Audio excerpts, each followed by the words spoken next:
Filosofando, ando filosofando, filosofando, ando filosofando. Radio Sofando.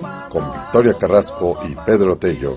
Un espacio de reflexión crítica, donde se propone, se analiza y se dialoga sobre las principales problemáticas de nuestro tiempo, transmitiendo en vivo a través de www.radiosofando.com, transmitiendo desde la Ciudad de México vía streaming para todo el mundo. Filosofando, ando filosofando, filosofando, ando filosofando, filosofando, ando filosofando, filosofando, ando filosofando. Muy buenos días, muy buenas tardes, muy buenas noches a todo el público de Radio Sofando en cualquiera de sus plataformas. Les saluda Victoria Carrasco y Pedro Tello. Y una vez más tenemos en Radio Sofando la presencia de la doctora Samantha Gabriela López Guardiola. Bienvenida, doctora. Muchísimas gracias, Vicky. Muchísimas gracias, Pedro. Pues espero que hayan pasado muy bonita celebración del Día del Locutor. Y bueno, pues a todos nuestros connacionales les deseo que sigan dando el fin de semana patrio. Ajá. Y pues que viva México, ¿no? Claro. Pues estamos en una sesión más de bioética, pues de estas problemáticas que aborda la bioética, y pues rápidamente digo la síntesis curricular de la doctora Samantha López Guardiola para que quienes nos estén escuchando por primera vez sepan con quién estamos. Y bueno, pues la doctora en Derecho egresada del INDEPAC con mención honorífica, es maestra en Ciencias Penales con especialidad en Criminología y Política Criminal por el Instituto Nacional de Ciencias Penales y especialista en Amparo y Garantías Individuales, egresada del INACIPE. Ha cursado varios diplomados en Derechos Humanos y es licenciada en Derecho y licenciada en Administración de Empresas de la Universidad del Valle de México. Actualmente se desempeña como docente en diversas instituciones educativas del país, impartiendo las asignaturas de Derechos Humanos, Control Difuso, Control de Convencionalidad, Garantías Constitucionales, Criminología, entre otras. En publicaciones tiene el manejo de datos personales en Estados Unidos por revista Criminogénesis, Feminicidios, Mujeres en el Olvido de revista Código Topo, la fallida estrategia de seguridad pública con revista Confluencia 21, la violencia contra las mujeres en el Estado de México de revista Criminogénesis, entre otras publicaciones. Entre sus ebooks está Derecho Penal 1, Derecho Administrativo 2 y Derecho Romano 1. Esta es una muy, muy breve síntesis de toda la trayectoria de la doctora Samantha Gabriela López Guardiola. Y bueno, pues esta es la cuarta sesión en que estamos hablando de bioética. Tenemos muchísimos pues temas que se pueden abordar de eso, y creo que hemos pues dado una pincelada de estos temas. Hay muchísimo por profundizar y bueno, pues doctora, ahora en esta emisión, ¿de qué es lo que vamos a hablar? Bueno, Vicky, como bien recuerdan, la sesión pasada estuvimos hablando acerca del aborto y un poquito abordamos el tema de violencia obstétrica. Por ser un tema, por así decirlo, de reciente análisis jurídico y social y de salud, me gustaría continuar abordando el tema de violencia obstétrica para que nuestro amable auditorio tenga un poquito más de información respecto a este tema que se viene desarrollando prácticamente a partir de la última década del 2010 hacia acá por diversos países en América Latina y por instituciones principalmente de salud. Muy bien. Por lo que entonces me gustaría recordarles qué se entiende por violencia obstétrica. Uh-huh. Me gustaría comentar que la violencia es una serie de actos o omisiones que se ejercen en contra de una persona por diversas razones. Entonces, esas razones pueden ser por cuestiones de querer tener control sobre esa persona, por cuestiones ideológicas, religiosas, médicas, legales, etc.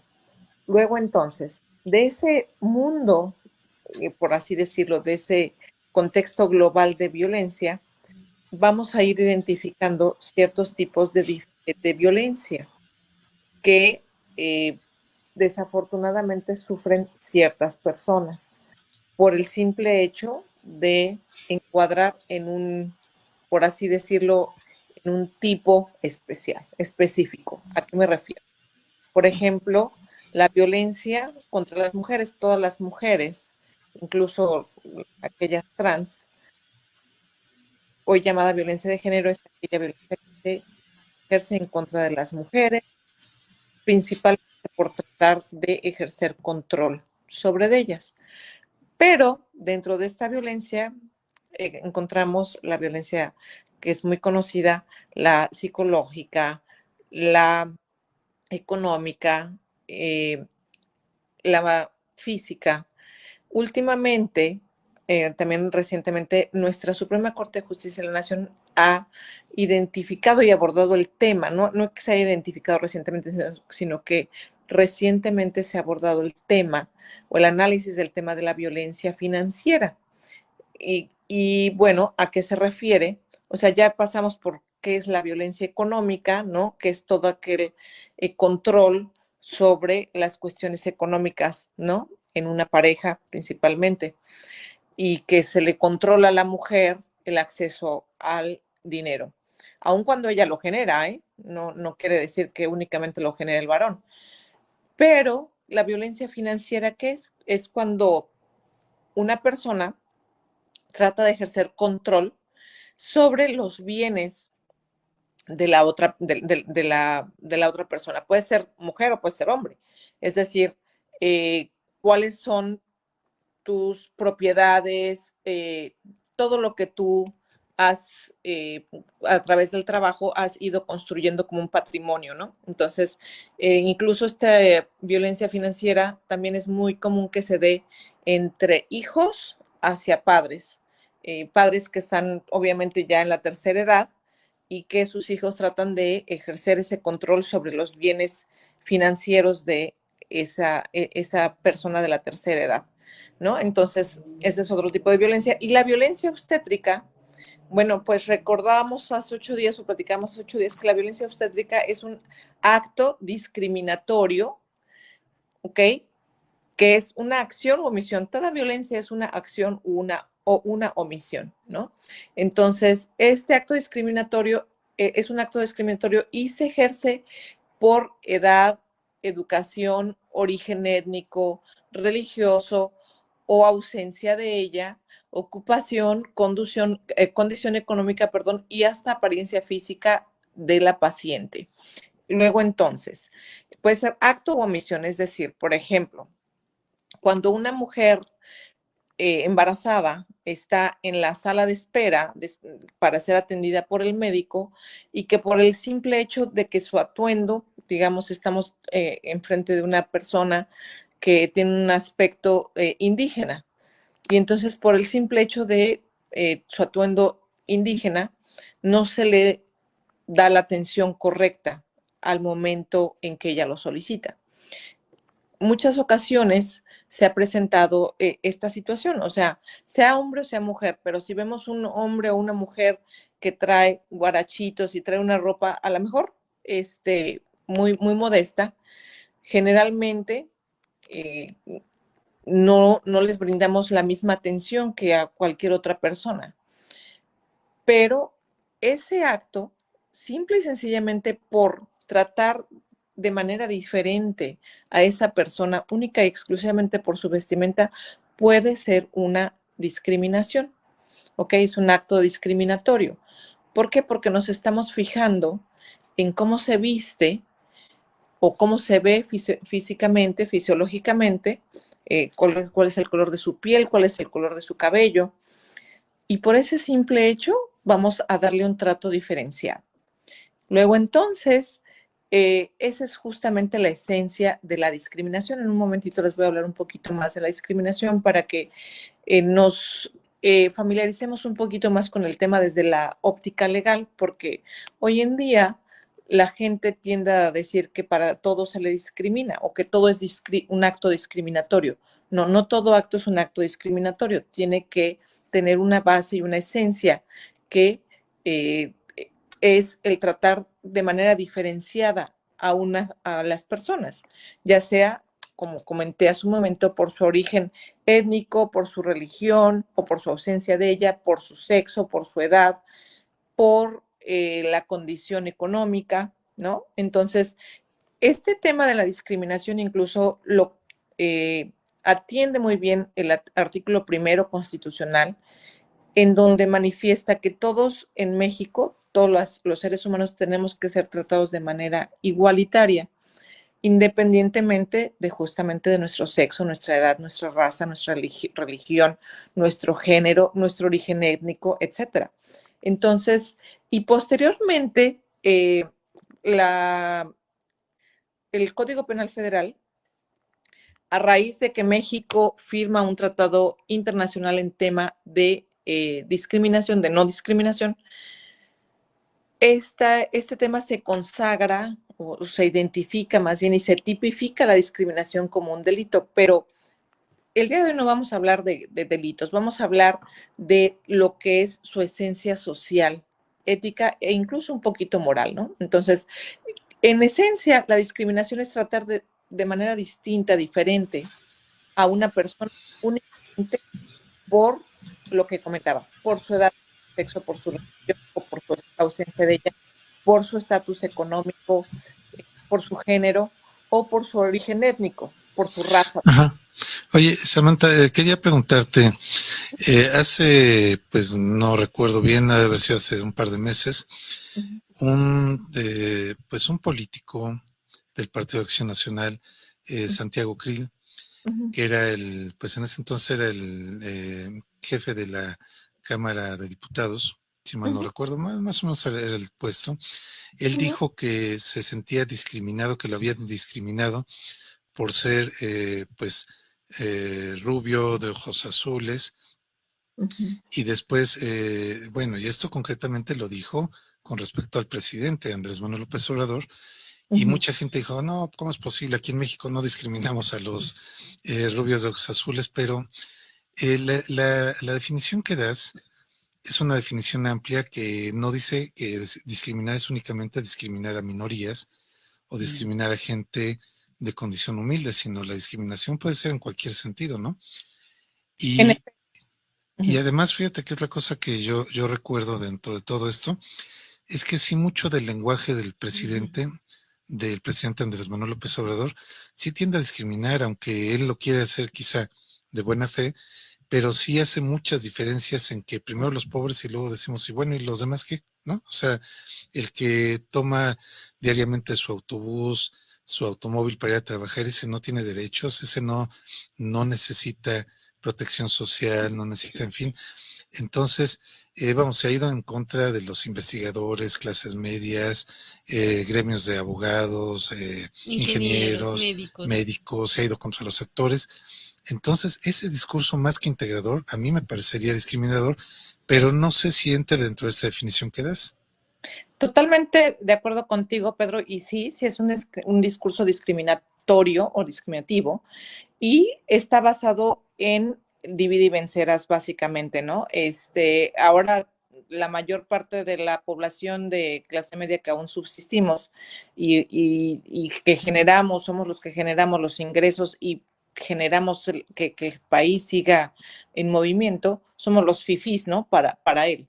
Y entonces los fifís somos la clase que pensamos, y eso también es discriminación. Vaya, no nada más quiere decir que, primero que nada, hago una aclaración. México es un país que discriminamos prácticamente por todo, desde cómo nos vestimos, qué comemos, cómo hablamos, la forma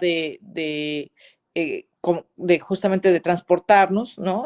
Que si nos transportamos en transporte público o transporte privado, exactamente por todo discriminamos. Entonces, si desafortunadamente este discurso de odio, porque tiende en ocasiones a ser un discurso de odio o generar un discurso de odio, entra la división de de los ciudadanos. Todos somos ciudadanos, todos somos mexicanos. El problema es que si no estamos con este señor López Obrador, entonces estamos en contra de México y en contra de él y en contra de los pobres y etcétera, ¿no? Entonces, su origen o un ejemplo, no origen, pero un ejemplo muy claro es lo que hizo Trump justamente con Estados Unidos. Estados Unidos, Trump fue el ideólogo en materia de discriminación, de divide y vencerás, y generó, no empezó, pero generó una gran movimiento de discriminación en contra, primero que nada, de los migrantes, después se fue contra la gente oriental, los chinos, los asiáticos, etcétera. Como China representa, por así decirlo, una potencia y que es un riesgo para Estados Unidos, y además por las cuestiones económicas, porque hoy en día la economía ya no está tan regida exclusivamente por la cuestión del dólar, sino que la criptomoneda y todo este tipo de cuestiones que China impuso en el mercado. Entonces, hoy en día, desafortunadamente, todo lo malo para los americanos o los estadounidenses fuera del país es China, y adentro del país son los migrantes, sea de donde sea, o sea de donde vengan, sean hispanos, sean asiáticos, sean europeos, además de la gente de color que siempre ha sido una discriminada, ¿no? Y que sigue siendo discriminada. Entonces, en México, desafortunadamente, como siempre tendemos, o muchas personas, muchos líderes tienden a copiar, pero hacer unas malas copias de las malas prácticas sociales y políticas que se dan en otros países. Bueno, pues este señor López Obrador, desafortunadamente, bueno, el presidente López Obrador, desafortunadamente copia esas prácticas y entonces divide a México. Creo que culturalmente, y para que un país crezca, no nada más culturalmente, sino que económicamente, políticamente, y que progrese dentro de la democracia, necesitamos unión y no dividir, no división. Entonces, cuando Santiago Krill sufrió este tipo de situaciones, pues sí, es una discriminación, porque para López Obrador tenemos que tratar no tenemos que tener objetivos en la vida, nos tenemos que conformar con un mismo zapatos para toda la vida y un mismo. ¿Para qué queremos un coche? Yo creo que para él ni siquiera necesitamos un coche tampoco, aunque el tráfico está terrible. Dice que somos aspiracionistas y queremos algo más, ¿no?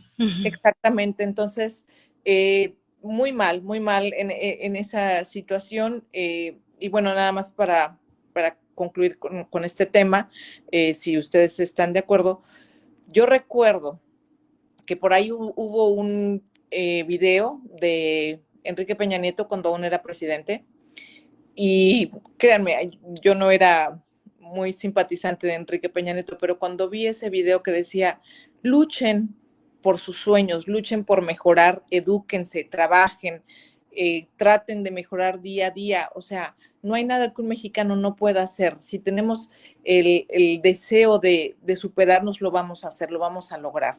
Entonces, cuando yo vi ese video dije, wow, qué bárbaro. O sea, no que qué bárbaro, pero eso es lo que necesitamos. Necesitamos quien nos impulse, quien nos guíe hacia un mejor presente y futuro, no que nos diga, ¿sabes qué? Pues derrótate desde hoy. Es más, ni para qué lo intentes.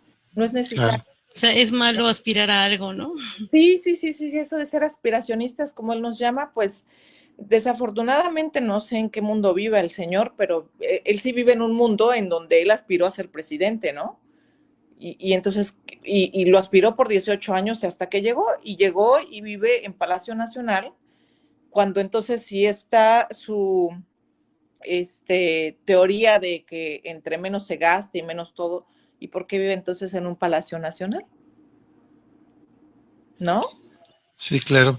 Es que fíjate que, bueno, yo sí tenía duda con esta definición, porque pues después de todo ese asunto, Santiago Krill se disculpó, dice, bueno, es que como empezaron todas las redes sociales, sobre todo oficialistas, a atacarlo, pues él dijo, no, bueno, entonces no me discriminaron, pero entonces la definición si es incluyente, puede ser en cualquier sentido cuando se haga menos a alguien, ¿no? Se segregue de una manera, digamos, injustificada y yo pensaría que incluso hasta negativa, ¿no? Pero el otro tema que tocabas al inicio, creo que también tiene que ver con eso que uno de los aspirantes a la presidencia por parte del partido oficial de Morena, me estoy refiriendo a Marcelo Ebrard, él mismo, pues, de repente empezó a decir que había una candidata que era la preferida, se refería a Claudia Sheinbaum, y él habló de que había brigadas del gobierno, de la Secretaría del Bienestar, que iban concretamente, él lo documentó en videos, subió a las redes, diciendo que llegaban con los adultos mayores, ahora que estás hablando de violencia obstétrica y también violencia económica, decía que llegaban estas brigadas a amenazarlos, que les decían, a ver, señores, si ustedes quieren seguir conservando la ayuda que les da el gobierno, pero ellos decían que les da el presidente. Mentira, el presidente no da, quien da es el gobierno y pues es de impuestos y es dinero de los mexicanos. El presidente no saca ni un centavo de su bolsa para esto, pero llegaban y así se lo manejaban. Entonces, me recordó mucho esto que decías, ¿no? De querer coaccionar la voluntad de la gente a través del manejo del dinero o la prohibición del dinero, ¿no? Entonces, no sé si ahí también apliques este término de violencia económica y que sería también violencia electoral, de paso. Es coacción del voto, así se le llama, se le denomina, y desafortunadamente sí es muy común en México, como comentamos me parece que la sesión pasada, en el Estado de México es justamente lo que sucedió. Se le coaccionó a la gente diciéndole que si no votaban por Delfina, se les iban a quitar todos los apoyos de becas para sus hijos, becas para las embarazadas, creo que para las embarazadas no, pero para las madres solteras, para los adultos mayores, todo eso. Entonces, desafortunadamente fue un movimiento de coacción del voto, tristemente, ¿eh? Y entonces, mira, si gustas pasarle un poquito más adelante de la presentación, Pedro, hay una diapositiva que dice, ¿qué es la discriminación? Entonces, la discriminación es establecer diferencias entre dos o más personas con base en ciertas características de estas y actuar en consecuencia. Es decir, no le ofrezco un servicio, no le doy un servicio de calidad, lo limito por simple y sencillamente por cómo se ve, cómo habla, su raza, etcétera.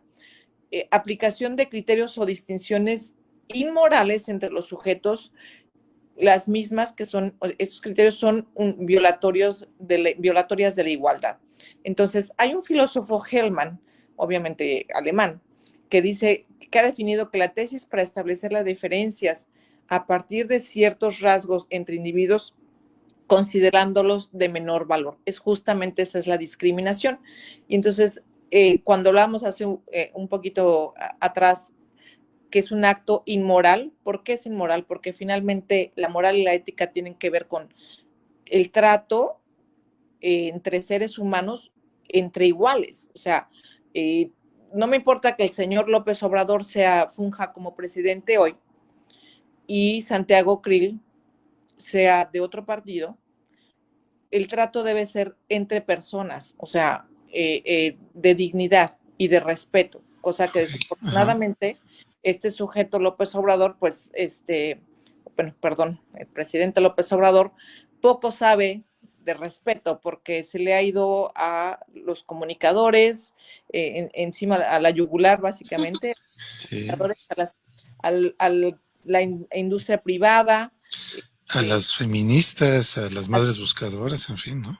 a todo mundo, y desafortunadamente justamente es un trato inmoral, porque, bueno, desafortunadamente el señor no sabe, no distingue entre lo moral y lo ético, porque no tiene ni moral ni ética, desafortunadamente así lo veo yo, y yo creo que no, yo no sea la única en verlo, pero aquí, como bien dice la diapositiva, dice, lo moralmente incorrecto es categorizar a las personas basada esta acción en determinadas características que Ujú. emiten un mensaje denigrante acerca de ellas. O sea, para López Obrador, si tú eres una persona instruida, entonces ya eres diferente de él, y obviamente que sí somos diferentes de él, pero por eso para él le causas aversión, y entonces te va a tratar de manera distinta. Entonces, en la siguiente diapositiva dice, el significado social de la expresión o acto denigrante dependerá de dos cosas. La intención del hablante, que desafortunadamente este señor López Obrador, su intención es dividir, su intención es, o sea, ponerte como el causante de todos los problemas de México, es decir, si eres pensante, si eres empresario, si eres una persona que no se alinea con su forma de pensar de él, entonces ya por ese simple hecho, eres una persona que no encajas con él. Entonces, la intención es justamente disminuirte como ser humano, ¿no? Además que dice puras mentiras, pero lo que ha dicho de las televisoras, por ejemplo, dice, bueno, ¿saben qué? No son los comentaristas, son los dueños de las televisoras los que están en contra mía. Entonces, no es que estemos en contra de él, es que estamos en contra de las mentiras que dice. Claro. Y todo lo que dice es mentira. Entonces, y su afán es denigrar. Ahora, yo tengo una pregunta, o sea, ¿por qué denigra a la clase trabajadora y por qué no denigra a los criminales, a los que dice que con abrazos y no balazos? Que ellos también tienen derechos. Ah, caray. Sí, sí. Es cuestionable, ¿no? Entonces, por ejemplo, continuando con esta diapositiva, dice, o sea, un punto importante es la intención del hablante, que obviamente la intención de este señor López Obrador es justamente denigrar a todo aquel que no se alinee con su forma de pensar. Y la interpretación que el oyente le dé a esa expresión. Y el contexto de la enunciación, o sea, y desafortunadamente el contexto de los enunciados, de los mensajes que da este señor López Obrador es justamente con ese afán de discriminar y de poner en tela de juicio las acciones, los actos de personas que primero que nada necesitamos en México, porque necesitamos que México crezca, necesitamos que en México haya trabajo, no necesitamos más prebendas sociales. Hay grupos especiales que sí las necesitan, como las personas de la tercera edad, pero fuera, y a lo mejor otros grupos. Por ejemplo, los enfermos de cáncer, ¿no? Que claro.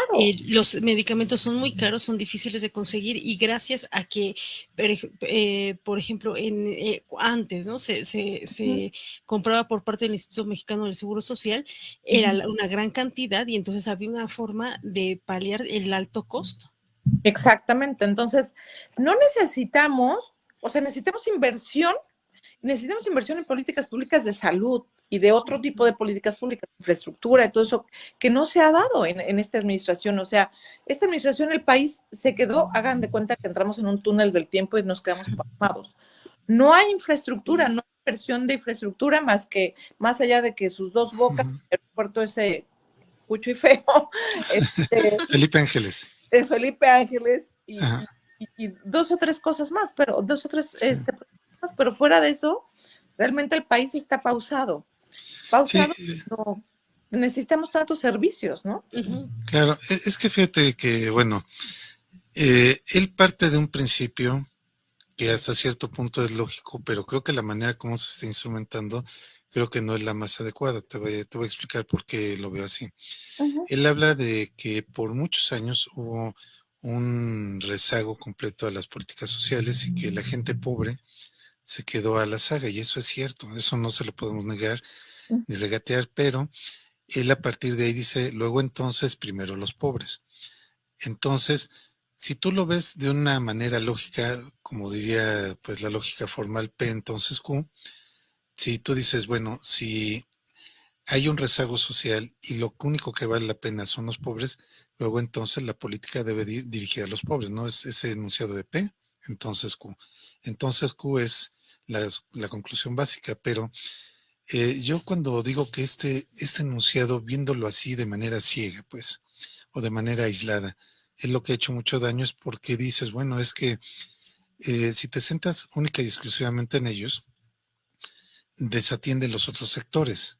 Los otros sectores son productivos, por definición son los empresarios, clases medias, grupos de investigadores, etcétera, etcétera, y no tener una política clara para esos sectores es lo que creo que ha hecho que el país esté tambaleándose en varios sentidos, porque de repente no queda claro cuál va a ser la política, por ejemplo, para permitir que llegue una industria, porque de repente queda arbitrio, ¿no? Decir, es que el presidente va a decir si deja que se establezca, por ejemplo, Tesla. Y el de Tesla dijo, oye, espérame, yo ya había hecho planes, ya había hablado y ya. No me diste el permiso. O esta compañía cervecera que terminó yéndose por... entonces, eso es lo que creo que donde está esa trampa retórica. Eso de primero los pobres. No está mal primero los pobres, pero primero los pobres de todo un conjunto que voy a revisar. No es primero los pobres porque entonces nos perdemos, ¿no?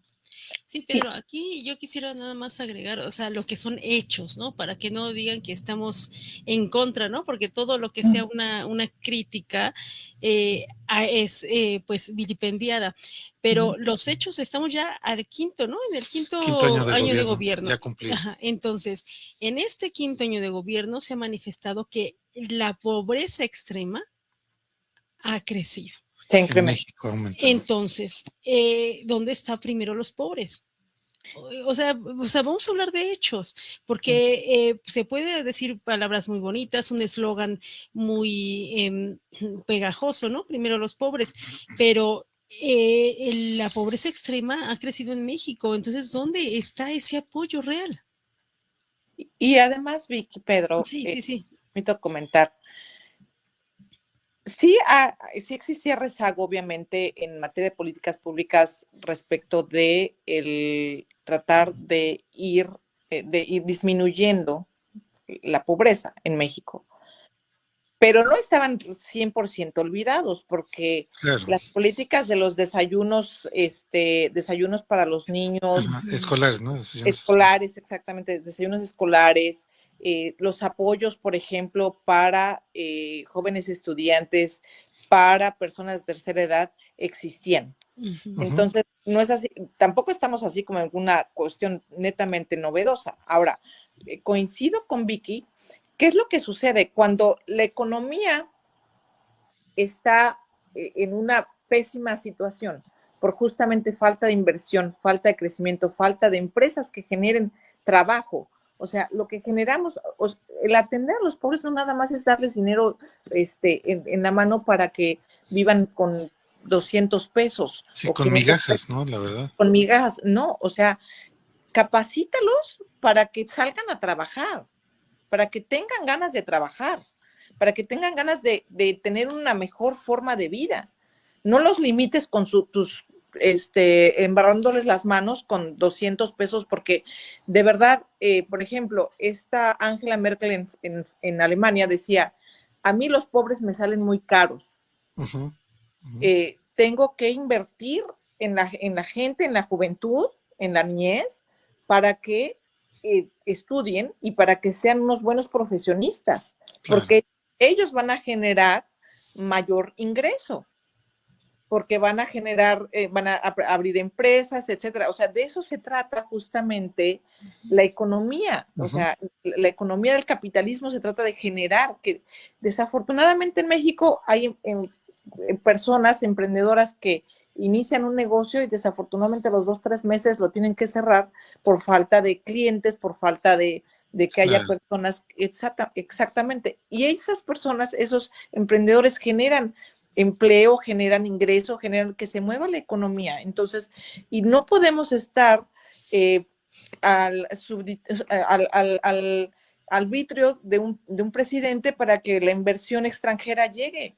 Desafortunadamente, o sea, eso no debería de estar sucediendo. O sea, el señor López Obrador se debería dedicar a otras cosas y no justamente a meter sus narices en temas de desarrollo económico, de inversión extranjera, que además desafortunadamente, bueno, no creo que sepa mucho el señor, y lo vemos claramente, ¿no? O sea, se le han cerrado las puertas, por ejemplo, a la inversión de la energía eólica, a la energía limpia, y todo ¿por qué? Pues porque el señor tiene sus ideas de hace como 50 años. Entonces, todo eso va en contra de nuestro desarrollo como país. Cuando todos los países en otras latitudes, inclusive, o sea, nada más acá el vecino del norte, Estados Unidos, ¿qué es lo que está proyectando? ¿En qué está basando su desarrollo?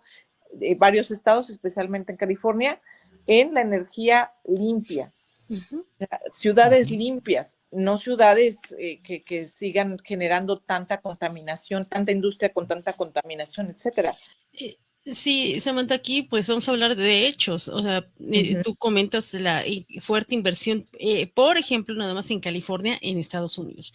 Pero, por ejemplo, la Unión Europea ha destinado desde hace ya 10 años, pero en este año ha destinado miles de millones, o sea, este dato, o sea, miles de millones de euros en tanto investigación, en difusión y cambio de las energías sucias a energías limpias en toda la Unión Europea.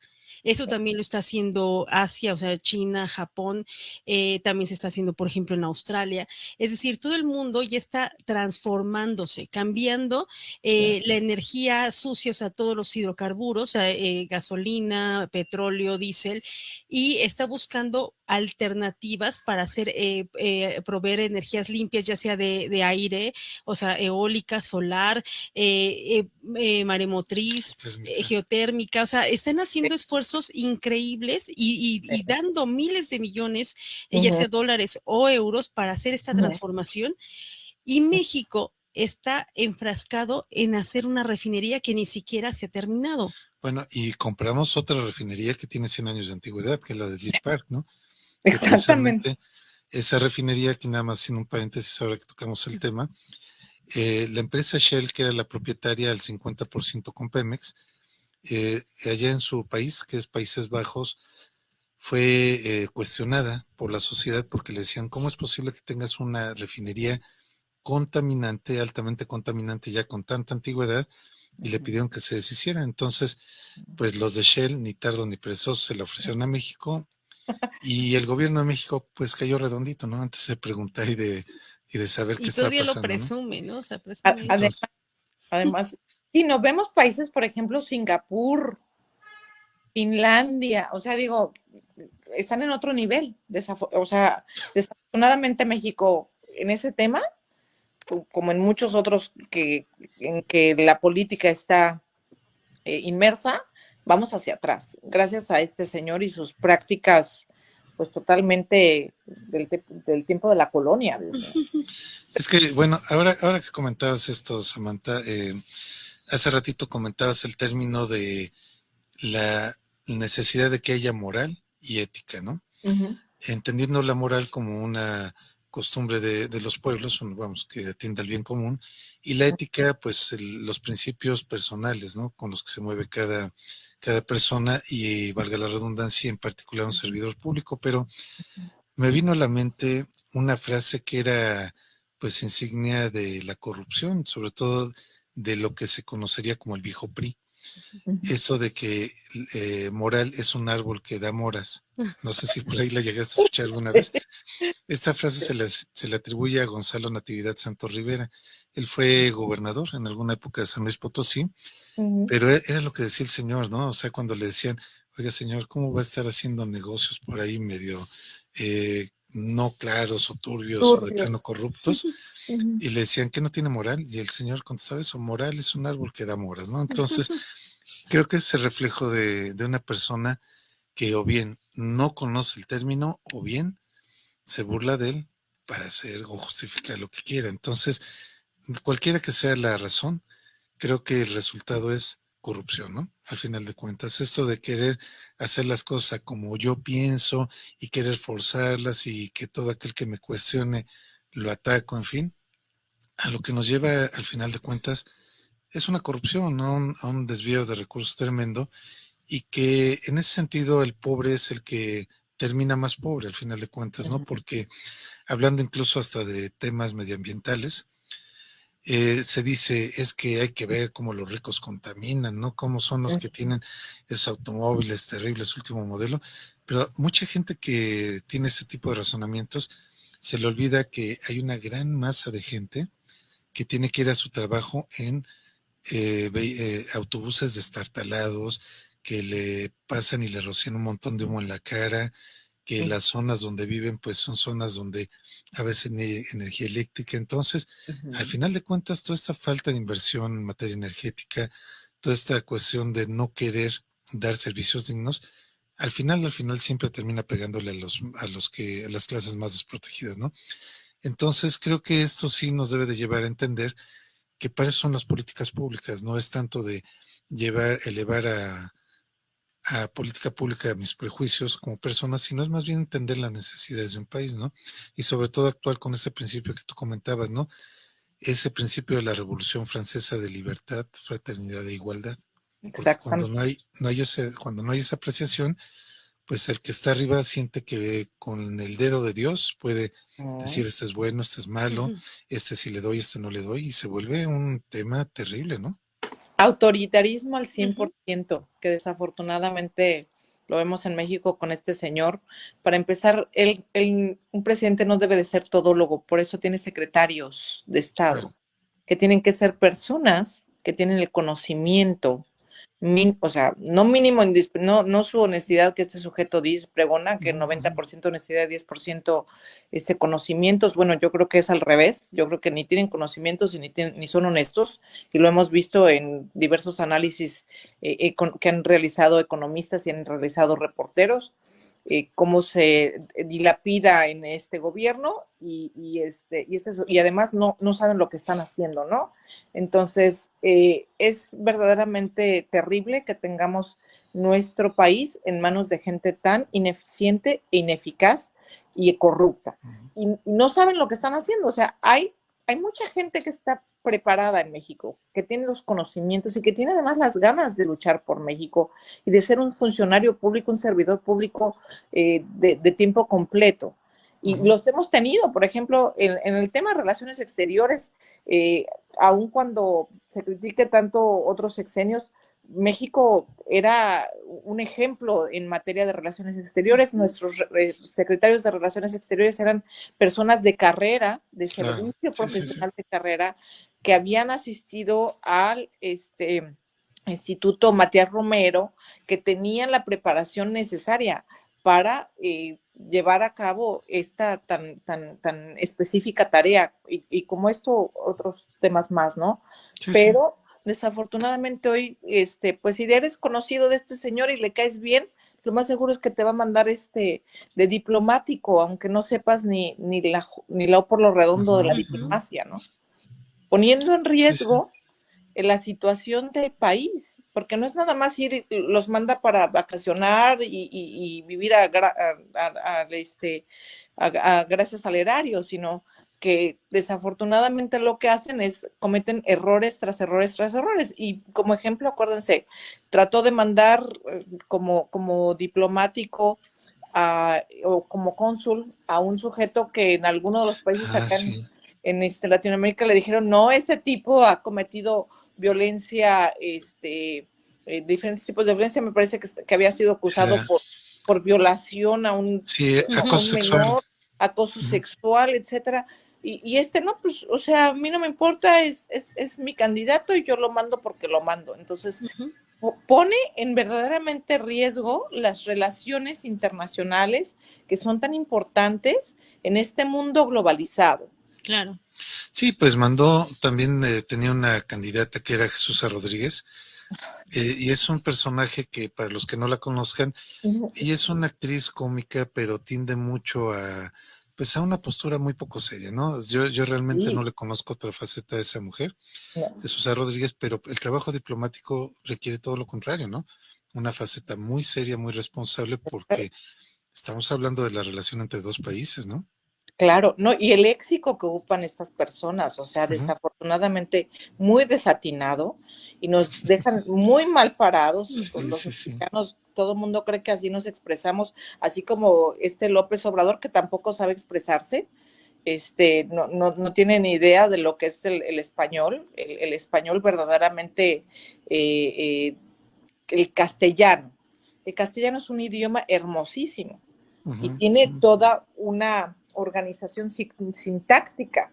Este señor no sabe nada de eso, entonces verdaderamente su discurso siempre es el mismo, ¿no? En contra de los fifís, en contra de todo mundo que no esté de acuerdo con él. Él tiene otros datos, los cuales todos siempre son mentiras, y que además la gente a base de repetición y repetición se la cree, pero yo nada más me gustaría preguntar algo, dejarlo ahí sobre la mesa. O sea, si se supone que estamos en una autoridad republicana, ¿cuánto cuesta cada mañanera alistar al aire desde hace 5 años, por 365 días al año? ¿Cuánto se ha gastado en nada más reforzar un mismo discurso discriminatorio, un discurso que divide, y un discurso basado en mentiras? ¿Y cuánto nos ha costado? Sí, y bueno, además de todo esto, creo que de todo eso que comenta Samantha, lo cual es evidente, también la cuestión es que muchas de las redes sociales que han sido también objeto de escrutinio público, porque las redes sociales oficialistas también son lapidarias, ¿eh? No Sí. puedes decir nada porque de inmediato se te dejan ir a la yugular. Y bueno, yo lo veía, a mí se me hacía pues algo completamente, yo no lo entiendo todavía eso, te debo de confesarlo, ¿no? Porque yo pensaba que eran intolerantes con la gente que no era de ellos, ¿no? Como suele suceder con muchos grupos radicales. Pero lo que he visto ahora que pasó a partir de que Marcelo Ebrard sí dejó clara su situación de decir, no estoy de acuerdo con el proceso, estuvo manipulado, hubo fraude, etcétera, etcétera. Vamos, las redes oficiales se le fueron con todo. Yo llegué a ver algunos videos y memes de la misma gente que antes lo defendía. Vamos, ahora se le va la yugular. Entonces, digo, eso o son mercenarios que de la información, mercenarios de las redes sociales que al mejor postor, ¿no? Te dicen, ahora va sobre y como los escuadrones de la muerte, pero digitales, a destruir a la gente. O la otra cuestión es gente que no piensa. Pero por eso digo que yo no entiendo realmente, ¿no? Porque de fondo yo sí creo en la racionalidad de la raza humana. Por eso estudié filosofía, porque creo que sí hay racionalidad, pero no entiendo ese fenómeno. Francamente no entiendo por qué de un día para otro es como si les cambiaran el switch y le dijeran, vamos, le pintaron un X en la espalda y le dijeran, tírale, ¿no? Entonces, se me hace terrible todo esto y discriminatorio al 100%, ¿no? Bueno, pues Samantha, nada más para seguir dando datos. Tú preguntaste cuánto cuestan las mañaneras. 3 años, o sea, los primeros 3 años de las mañaneras, por lo menos han costado 30 millones de pesos. 3 años. Claro, y además, perdón, sí, adelante. Sí. No, nada más es el dato.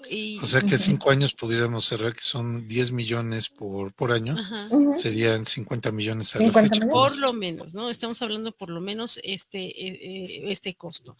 Ahora, en cuanto nada más el otro dato, a mí sí me queda, estás hablando de las relaciones exteriores, por ejemplo, y es que hay que dar datos, ¿no? Fehacientes, para que no se diga que es una situación de animadversión.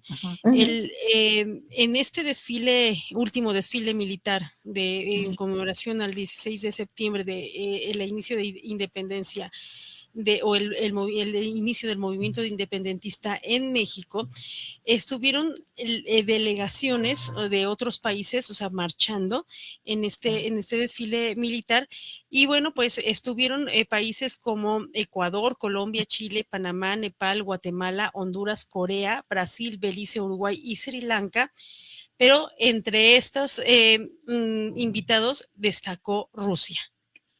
Entonces, aquí, hablando de relaciones exteriores, o sea, es un error por la situación que hay en esos momentos en este conflicto Rusia-Ucrania. La embajadora de Ucrania en México protestó. Sí, lanzó una carta de protesta por eso, ¿no? Entonces, ahí están los hechos.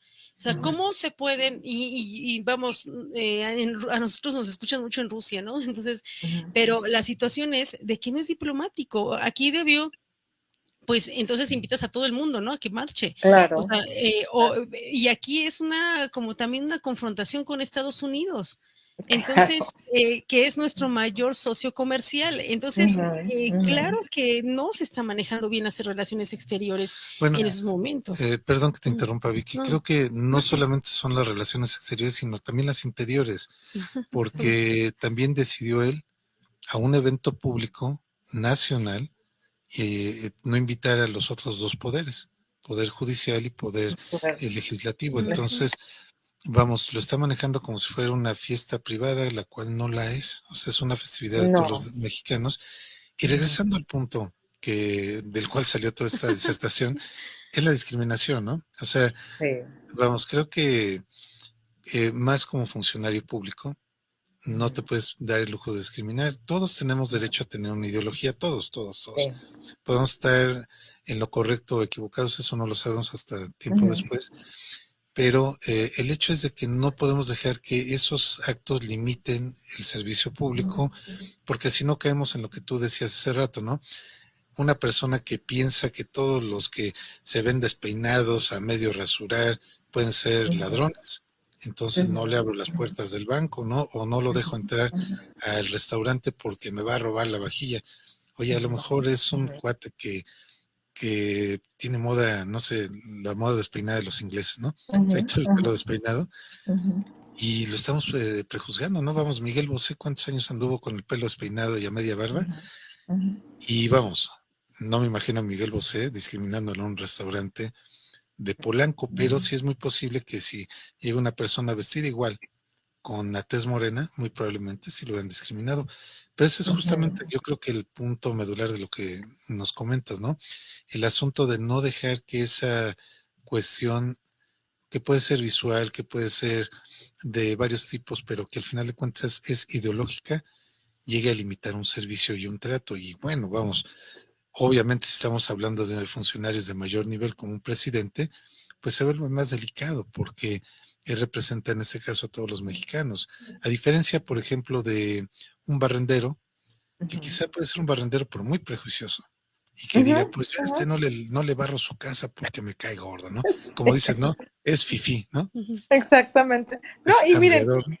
¿cuántas veces nos hemos encontrado? Y yo creo que a todos nos ha pasado que vemos a una persona con una vestimenta, pues quizás está un poquito sucia su ropa, con guaraches, pero nos abre la bolsa que trae o su morral que trae y trae mucho más dinero que a lo mejor nosotros juntos, o no nada más nosotros juntos, sino que mucha gente junta, ¿no? Entonces, la vestimenta no es, no nos da una imagen, no refleja lo que la persona es al 100% en todas las ocasiones. O sea, sí tenemos que cambiar esa forma de pensar, sobre todo nosotros los mexicanos tenemos mucho pues el dicho, ¿no? Como te ven, te tratan, ¿no? Entonces, esas formas de pensar sí tenemos que ir un poquito modificándolas porque no siempre, ahora, ¿cuántas veces, no, como también otra forma de pensar, no todo lo que brilla es oro?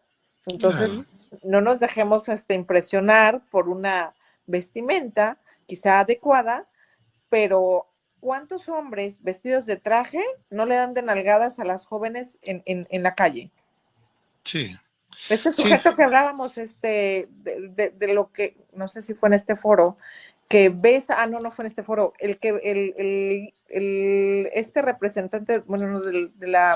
el del fútbol español. Del fútbol. Ajá. O sea, lo que hizo con esta joven futbolista y además, o sea, público, ¿no? Sí, entonces, no, se fue. Sí. Y obviamente eso generó, ¿no?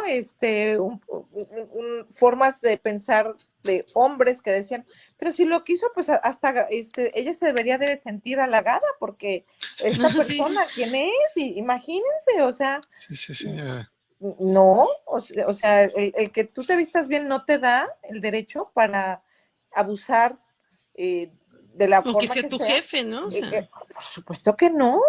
No. Todavía tenemos mucho esa ideología de suprasubordinación y las mujeres, o a las mujeres siempre nos han visto, o sea, nos hemos visto, se nos ha visto socialmente como, primero que nada, como infantes, o sea, como niños, como infancia, que no tenemos, que nuestras capacidades de decisión y todo eso, no nada más de todo eso, sino capacidades de decisión, de educación, de liderazgo, etcétera. De razonamiento, ¿no? De razonamiento que no se nos da. Y ejemplos hay muchísimos, y créanme que sí se nos da. Angela Merkel es una de ellas, la reina Isabel, sí, que tantas décadas duró al mando del imperio británico. Y pues Margaret Thatcher, no sé si se acuerdan. Margaret Thatcher, exactamente. Sí, sí, sí. Bueno, aquí hablando de esto, creo que sí habría que mencionar, porque esto es muy común que se mencione ese, bueno, ¿por qué entonces si las mujeres son iguales? O sea, lo ponen como una inferencia lógica, ¿por qué no hay tantas investigadoras, no hay tantas científicas, no hay tantas personas brillantes como en cantidad con los hombres, ¿no? En referencia a cantidad con los hombres. Y aquí está la situación, porque la mujer ha tenido esta discriminación histórica, ha tenido que luchar mucho más para poder salir adelante y poder demostrar el conocimiento o la valía que tiene, porque pues culturalmente se le ha sojuzgado. Sí, como Madame Curie, ¿no? O sea, tenemos una entre cuantas científicas, pero acuérdense que desafortunada o afortunadamente, como lo queramos ver, las mujeres siempre hemos tenido una doble carga social, que es la casa, los hijos, los papás o las personas de tercera edad, cuidas a todos ellos. Acuérdense la película Como agua para chocolate, la hija menor se tenía que quedar, o sea, no te cases, claro. No te casas, tú te tienes que quedar al cuidado de los padres. Entonces a la mujer siempre se nos ha visto con ese estereotipo de cuidar, de proporcionar cuidados, de proporcionar alimentación, etcétera. Y después, si te da tiempo, bueno, pues ya anteriormente pues ya haces otras cosas.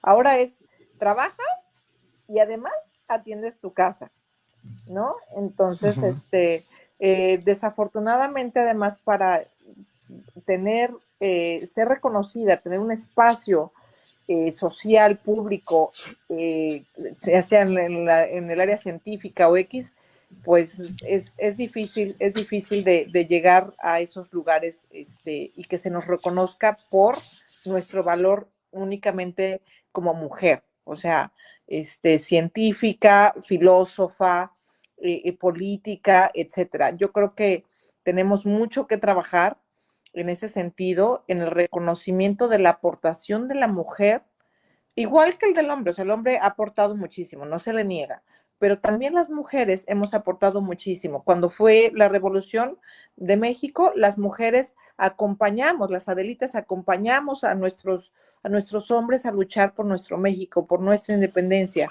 Las mujeres siempre hemos estado presentes y hemos impulsado el cambio, la modernidad, la transformación, que se nos ha dejado relegadas, pero bueno. Es que, como comenta Samantha, para entender el México actual necesitamos ver la historia, o sea, toda esta idea de que el único que tiene uso de razón como para llevar la patria y la familia, pues viene desde la política de Aristóteles, ahí está muy claramente expresado, ¿no? Se dice que el único que puede votar es el ciudadano, perdón, pero... ¿Qué es hombre? Es hombre, obviamente, pero lo define Aristóteles al principio diciendo que es el que tiene el uso de razón completo. La mujer lo tiene, pero no tan desarrollado como el hombre, y luego entonces tiene que ser el hombre el que toma las decisiones. Y los niños, pues apenas lo están desarrollando, por eso es que está esta idea de que los niños, pues, requieren un tutor, no pueden manejar sus propias decisiones. En efecto, entonces, Platón decía que éramos un ser humano inacabado y que no éramos, que para lo único que servíamos era justamente para tener hijos, y que no éramos perfectas, que porque si hubiéramos sido perfectas, entonces seríamos caballeros. Entonces, nada más los hombres podían ser perfectos para Platón, ¿no? Es que tomaban este argumento basado en la razón, pero lo cual yo creo que es una cuestión netamente cultural de los griegos, porque dentro de ese razonamiento de la política de Aristóteles, decía que en el último lugar estaban los esclavos, después de los animales de carga. Entonces, vamos, ¿cómo es posible que por muy mal que me caiga alguien de un pueblo vecino que esclavizó, diga que es más tonto que un animal? Digo, o sea, eso salta leguas que no es cierto, ¿no? Pero era una práctica cultural, pero eso nos comimos ese discurso, ¿eh? En Occidente. Aunque, bueno, por ejemplo, en la República, Platón maneja de que las mujeres y los hombres son iguales en naturaleza, aunque tienen, o sea, las mujeres menor fuerza física. Eso lo habla en los diálogos de Platón, pero creo que el que habla sobre todo como un ser humano, o sea, menor, o un ser menor, es Aristóteles, ¿no? Aristóteles, perdón, si no, no Platón, me Sí, confundí. es Aristóteles. Aristóteles. Pero mira, regresando a lo que es el tema histórico, cómo se fue conformando estas ideas, que creo que es lo que hay que atacar, ¿no? Los malos conceptos, más que atacar a las personas, hay que atacar las ideas fallidas, ¿no? Y creo que estas ideas fallidas, por ejemplo, México se quedó todavía con un pasado de castas. O sea, en México llegó un momento en que había 32 castas, ¿no? Las famosas castas del criollo, los españoles que estaban hasta arriba, O sea, mulatos, mulatos. atrás. Entonces, vamos, realmente eran castas definidas únicamente por el color de la piel y por la situación de donde se nacía, porque era algo completamente absurdo decir que una persona era menos por el hecho de que nació en América. Vamos, ¿qué le quitaba o qué le daba a un español haber nacido en España o en América? Digo, eso es algo completamente absurdo, pero creo que nos seguimos comiendo todo ese discurso y además lo tomamos como válido, como verdadero, pero en todo este asunto de la discriminación, también aquí les quiero platicar una cosa. Yo he trabajado en muchos lugares de la República y me tocó ir a trabajar en Salina Cruz, Oaxaca. Allá la gente es muy orgullosa de sus raíces, de sus lenguas, en fin. Y lo que pasó una vez, perdón, es que yo estaba hablando con con un ingeniero de la refinería y hay mucha gente de ahí que habla el zapoteco y lo habla muy bien, ¿no? Son bilingües. Entonces, de repente estaba hablando con ellos y se encontraron con ellos, sus amigos y empezaron a hablar en zapoteco. Y yo la verdad me sentí discriminado. Entonces dije, bueno, ¿qué están hablando? ¿Qué están diciendo? Y veía que se reían y luego uno volteaba hacia mí y se empezaron a reír. Y dije, estos canijos están diciendo algo, ¿no? Entonces ya después le dije, oye, ¿qué están diciendo? Dice, bueno, lástima, tú no sabes zapoteco. Pero allá hay una discriminación invertida. Pero al final de cuentas, perdón, la cuestión es esa, ¿no? Yo tuve que aprender algunas palabras para no sentirme fuera, pero sí creo que esto sí opera a varios niveles. No, por eso te decía hace rato que pensamos que la discriminación es de arriba hacia abajo, pero no, es en varios niveles, ¿no? Bueno, también está algo que comentas, Pedro, que en el norte se da otra clase de discriminación, ¿no? Gente que dice que quienes los van a robar, quienes van a hacer todo lo malo, vienen de la Ciudad de México. Ah, sí. Entonces, ahí es otro tipo de discriminación que ha promovido pues que crezca la delincuencia porque piensan que todo viene de fuera y no se ve el problema adentro. Sí. O sea, les creció la delincuencia en la nariz, en las narices, por negar esta realidad y por pensar que los malos somos los de la Ciudad de México y los buenos son los de allá. Entonces, ese tipo de discursos maniqueístas creo que es lo que hay que atacar, ¿no? Para tratar de borrar la discriminación. Son estas ideas vetustas, ¿no? Como dices, ¿no? Ideas de hace 50 años, de 60 o de la época de la colonia, que yo digo, bueno, ¿a dónde nos lleva, no? Totalmente de acuerdo contigo, y esto se le llama, lo que estamos hablando se le llama neocolonialismo, o sea, seguimos reproduciendo las prácticas que hace 500 años tenían los españoles en contra de los gente originaria de Latinoamérica, y ahora nosotros las reproducimos en contra de nosotros mismos, o sea, nosotros en contra de nosotros mismos. Entonces, desafortunadamente poco hemos aprendido, y eso es algo que por ejemplo, otros países nos enseñan cómo han dejado atrás esas rivalidades, como Europa. O sea, Europa, posterior a la Segunda Guerra Mundial, se empezó a organizar para conformar un bloque económico europeo con la finalidad de hacer frente como bloque justamente a el entorno global e ir creciendo como países, obviamente con todas sus diferencias. No podemos decir Sí, que todos los claro. países europeos son lo mismo. Tenemos Grecia, que prácticamente Alemania la tuvo que salvar de la quiebra, y Alemania y otras economías. Tenemos España, que tampoco llegó muy bien parada a conformar, sobre todo a los finales del siglo pasado. La economía española no estaba bien parada, no estaba bien sustentada, y todo ¿por qué?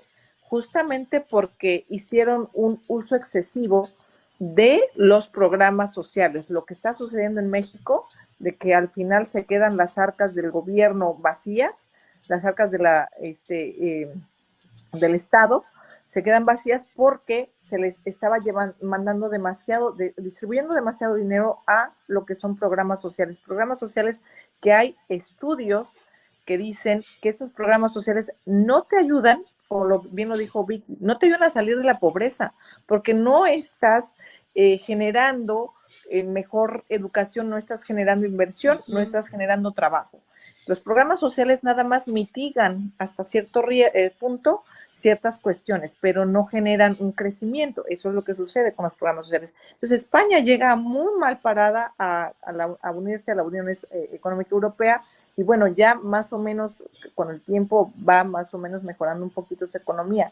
Pero sí, definitivamente Europa creo que nos enseña, bueno, además que es el continente más antiguo en materia de desarrollo y demás, nos da una muy buena tarea, un muy buen ejemplo, de cómo tenemos que limar nuestras asperezas, nuestras diferencias, y más nosotros somos un mismo país, o sea, no estamos tratando de limar asperezas con ningún otro país en este momento, sino hay que limar esas asperezas, esas diferencias políticas, y unirnos todos como mexicanos en pro de un mejor México. Ahí tienes, por ejemplo, Francia, Inglaterra, Alemania, hoy en día conforman, unen sus economías para tratar de crecer. Digo, obviamente, bueno, Gran Bretaña se salió de la Unión Económica Europea por el Brexit, por todas las cuestiones de cómo dañaba más la economía que la mejorara, pero bueno, en general vemos que ellos ya sobrepasaron todas esas cuestiones de las que hubo en la Segunda Guerra Mundial, de ser enemigos acérrimos, por tratar de trabajar conjuntamente y de generar mejor desarrollo económico, industrial, tecnológico, etcétera, ¿no? Sí, sí, sí. Es que justamente, mira, ahora que hablabas de todo esto, estaba recordando pues esto que quieren hacer aquí en América Latina del Mercosur, los países del Cono Sur, por ejemplo, Chile, Brasil, Argentina. Y vamos, digamos, sería un símil a la Unión Europea, y han copiado cosas de la Unión Europea, lo cual pues se me hace algo interesante, copiar las buenas prácticas, desarrollarlas, como dicen, tropicalizarlas, ¿no? Pero el asunto es que incluso hasta llegar a una moneda común que se buscaba el amero, en lugar del euro era el amero, creo que precisamente, mira, si tú ves las redes sociales, que es muchas veces el termómetro de lo que está sucediendo en la sociedad, las redes sociales están repletas de odio, ¿no? O sea, tú ves cómo gente de Centroamérica odia a los mexicanos odian y escriben tontería y media sobre los peruanos, sobre los argentinos, sobre los norteamericanos. Entonces parece, vamos, una bomba de tiempo que tú dices, bueno, es que yo realmente me he alejado de algunas redes sociales porque a mí se me hace una pérdida absoluta de tiempo estar hablando con gente tan prejuiciosa, que por el simple hecho de que tú eres de tal o cual país, olvídate de lo que pienses, ¿no? Por el simple hecho de haber nacido en un lugar, se te van con todo. Y esto, pues yo digo, bueno, ¿cómo vamos a llegar a establecer una economía similar como la Unión Europea cuando entre nosotros nos estamos haciendo garras, ¿no? O sea, Exactamente. Y todo esto Exacto. viene por un principio de discriminación terrible, ¿no? Porque Sí. regresando de nuevo al tema de la colonia, el tema del virreinato, Ujú, eso tiene razones históricas, ¿no? La Ciudad de México era la capital del virreinato de la Nueva España, pero la ujú, Nueva España llegaba hasta Filipinas, ujú, llegaba a algunas islas remotas y obviamente mientras más lejos estaban de la capital y obviamente de España, pues era el maltrato que se les daba, ¿no? A nivel social.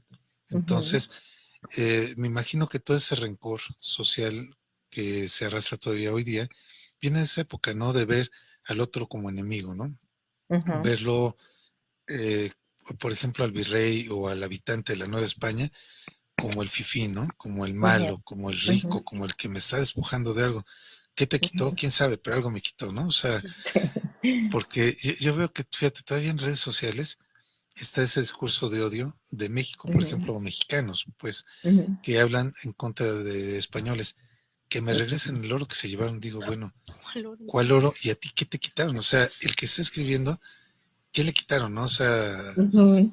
digo, ¿a ti qué te quitaron, no? O sea, pues Sí. vamos, no, es que se robaron el oro de Moctezuma, digo, Y, bueno, y- y pero ¿sabes qué, Pedro? Desafortunadamente, si esto tiene un origen, y el origen lo encontramos en el señor que habita el Palacio Nacional, sí, cuando dijo que España nos tenía que pedir perdón, y ajá, incluso hasta Sí. el Papa dijo que también el Papa le tenía que pedirnos perdón. ah, Perdóname, pero, o sea, de lo que sucedió hace 500 años.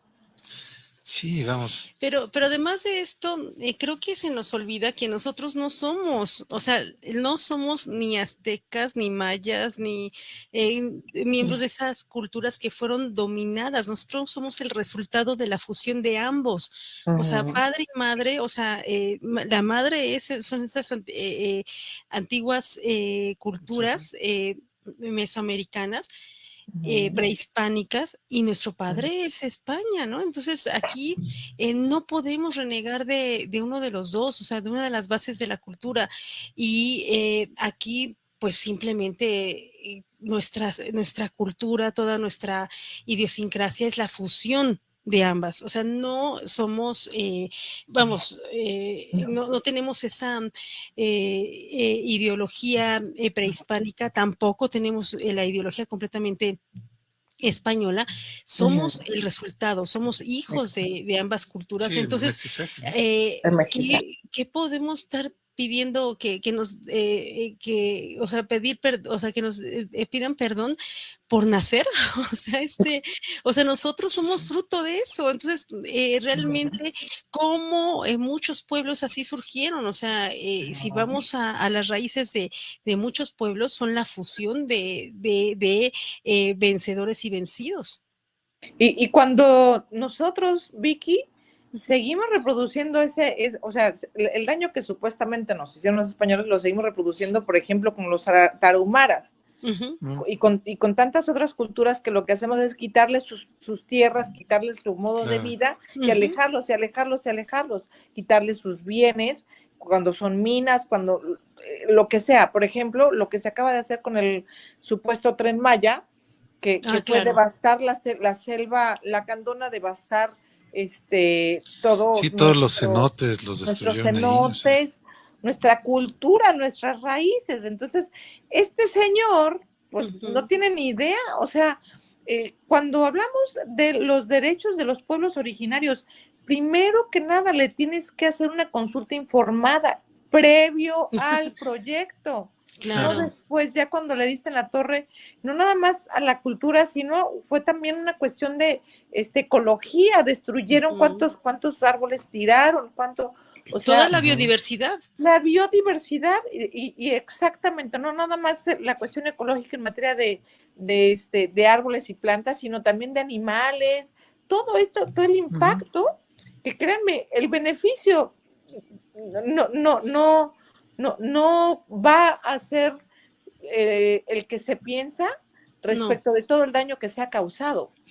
sí, y fíjate que ahora que hablabas, Samantha, de este tema, yendo nuevamente a las bases filosóficas de dónde viene todo este discurso discriminador, todo un discurso maniqueísta, también viene desde la época aristotélica, que mira, yo creo que para recordar un poco, Aristóteles fue un filósofo, vamos, yo lo admiro, ¿no? Ya quisiera yo ser la 10ª parte de lo que fue Aristóteles, pero el hecho es de que Aristóteles en sus libros, por ejemplo, en la metafísica, en la política, en la física, él trató de entender la realidad, pero la entendió a su particular manera de vista, o por sea, su cultura, ¿no? por su cultura, pero él hablaba de que los animales, por este uso de razón, pues de alguna forma son casi cosas, estableciéndolas a nivel social, son propiedad del ciudadano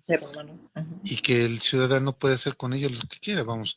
Esta lógica de que una persona que tiene 20 perros los puede tener en una situación inhumana o que atente contra la propia naturaleza de los perros, porque dice son de mi propiedad, son míos, yo los maltrato y los tengo afuera cuando está lloviendo porque tienen que cuidar el terreno, ¿no? Entonces, esas ideas, cuando fue toda la época medieval, la época de la filosofía escolástica, vemos a grandes autores como Santo Tomás, que rescató el pensamiento de Aristóteles para tratar de interpretar y darle validez a las ideas que provenían de la Biblia, ¿no? El dogma, ¿no? El dogma religioso. Y ahí, regresando al tema de los animales y de los seres humanos, hay mucha coincidencia entre lo que planteaba el Génesis de la Biblia con lo que decía Aristóteles, porque, por ejemplo, Aristóteles dice, el ser humano es el que tiene la razón más depurada y luego le sigue la mujer. ¿Qué es lo que dice la Biblia? Que primero Dios formó a Adán y de su costilla sacó a Eva, ¿no? Entonces, no de su cerebro, de exacto, su costilla. Entonces, exacto. por eso... Entonces, es un ser que está sometido por la creación de Dios, ¿no? Entonces ahí acomodó este argumento griego y el argumento también de los animales lo acomodaron de manera magistral, porque dijeron, Dios hizo para su... Dijo al hombre que estaba toda la creación para su uso, ¿no? Y para su uso. Entonces... uso y aprovechamiento. Exacto, pero esas son ideas occidentales. Y ellos les sirvieron, pero para lo que les sirvieron fue para hacerte un daño ecológico terrible, porque por eso la gente que dice yo tengo un terreno, puedo matar a todos los animales que están ahí para construir y puedo quitar todos los árboles.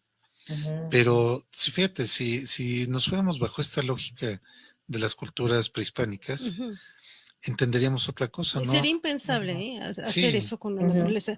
Y eso que en este caso el presidente Andrés Manuel admira estas culturas, ¿no? O dice entenderlas, pero yo creo que no las han entendido porque para ellos era impensable agredir a la madre naturaleza porque la Pachamama, ¿no? Por ejemplo, de Perú hacia abajo, o la Tonatzin, que es la madre tierra en las culturas de aquí del altiplano, eran culturas que decían, no es que yo sea dueño de la tierra, sino que yo soy de la tierra, ¿no? Por eso se queda esta forma de hablar, ¿no?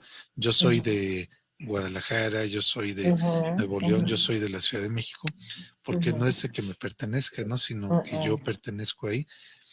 Y esto sería impensable, por ejemplo, para los mayas antiguos, decir voy a destrozar toda la selva, voy a matar a los jaguares y a los cenotes, digo, es impensable para ellos, ¿no? O sea, impensable, ellos tenían, algo hay que reconocerles y admirarles es su sentido justamente de el entorno ecológico, de cómo ellos se reconocían una parte de esa ecología, pero parte, no quienes iban a decidir qué hacer y cómo hacer. Entonces, verdaderamente por ejemplo, la cultura chiapaneca, ¿no? Es hermosa, todas las culturas son hermosas, pero en particular, por ejemplo, la chiapaneca, ya ven que la mujer somos representadas por ejemplo, por el comal, que es en donde se hace la comida, ¿no? Y como el hombre tiene también un rol muy importante, al igual que la mujer, y todo va en total armonía con la naturaleza, no en contra de ella. O sea, nuestras culturas justamente sobrevivieron tantos años y vivieron tantos años porque tienen una armonía con la naturaleza. no estaban en contra de ella, jamás, jamás. Sí. Por ejemplo, los aztecas, o sea, ya teníamos lo que son todas las una cuestión hidráulica en Tenochtitlan, teníamos una organización social y política, y tenemos, obviamente, bueno, también estábamos peleados con los vecinos, ¿verdad? Con los chichimecas. Los chichimecas y demás, con los tlaxcaltecas, pero bueno, como cultura específica, o sea, todas nuestras culturas étnicas, todas tienen una coordinación, una complementariedad del ser humano con la naturaleza. Exacto. No al revés, no al revés. Entonces, encontramos que desafortunadamente personas que son ignorantes en tantas áreas destruyen y malinforman a la sociedad respecto de cómo es que estas culturas ven a la realidad, cómo ven a la vida, cómo ven, y qué valor tiene, por ejemplo, toda la naturaleza para ellos, porque verdaderamente, o sea, por ejemplo, para los lacandones, o sea, la selva lacandona es su esencia de ellos. Claro. Sí, sí, definitivamente. Y de todo esto creo que precisamente la esencia de lo que nos platica. Los derechos humanos están dentro de un marco social, pero no quiere decir que los derechos humanos estén por arriba de todo, ¿no? O sea, que podamos destrozar la naturaleza, podemos destrozar a los otros seres, que pues mira, a mí se me hacía muy interesante la concepción que tenían en la filosofía de la India, que ellos decían que todos estamos en una especie de gran escuela en el planeta, que pues el karma es el que es la acción y la reacción, hay un recto camino que es el dharma, y esa manera de pensar nos situaba a todos en un plano de evolución, ¿no? Pero evolución aprendiendo. Entonces, incluso había hasta algunas, pues no sectas, sino grupos de brahmanes o sabios que decían que no pisaban a las hormigas ni a los insectos, porque decían es que yo tengo que respetar el grado de conocimiento y de evolución que tienen las otras especies, porque todos estamos en esta gran escuela, ¿no? Que es la vida, y de esa manera pues no tenemos que interferir ni truncar lo de los demás. Entonces a mí esa forma de pensar se me hace la máxima cuestión de respeto y tolerancia que hay, porque detrás de los derechos humanos debe de haber siempre respeto y tolerancia, pero creo que detrás de todo esto, si no hay conciencia de quiénes somos y no hacemos un examen así riguroso, por ejemplo, de las ideas que tenemos, sino que nos dejamos arrastrar por nuestros prejuicios, ¿no? Si a mí me costó mucho trabajo en mi niñez obtener algo, ¿por qué? Porque decía, es que el gordito de la escuela llegaba y me presumía sus juguetes, y ese gordo como lo odio, y ahora que llegue a la presidencia me voy a desquitar de él porque es un fifí explotador. Digo, pues ya se distorsionó todo, ¿no? O sea, definitivamente.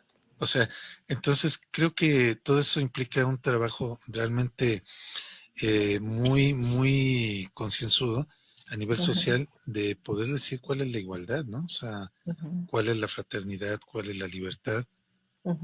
Y eso nos lleva a lo que decía Juárez, ¿no? El respeto al derecho ajeno es la paz. Es la paz, definitivamente. Y retomando ese tema, yo únicamente me gustaría comentar que nuestra Constitución política tiene como uno de sus principios justamente la igualdad y no discriminación.